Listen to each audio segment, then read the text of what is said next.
Sementara itu ratusan penerbangan di Bandara Internasional Igusti Ngurah Rai terdampak abu vulkanik Gunung Lewotobi laki-laki. Hingga Rabu 13 November terdapat 135 penerbangan terdampak.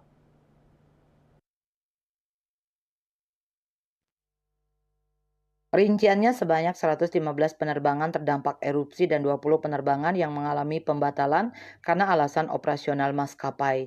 General Manager Bandara Internasional Igusti Ngurah Rai, Ahmad Syaugi Sahab, Kamis 14 November mengatakan ada 205 penerbangan yang tetap beroperasi atau sejumlah 60% dari total pergerakan harian terjadwal sebanyak 340 pergerakan pesawat.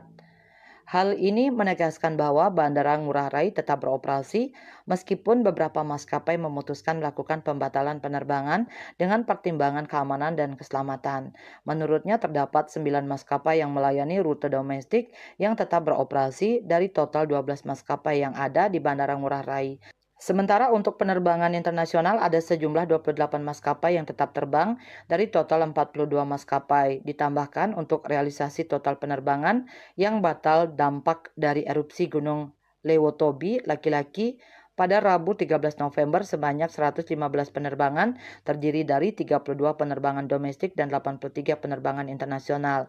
Untuk penerbangan domestik sebanyak 16 keberangkatan dan 16 kedatangan yang terdampak. Sementara penerbangan internasional terdiri dari 42 keberangkatan dan 41 kedatangan yang terdampak. Parwate Bali Pos melaporkan.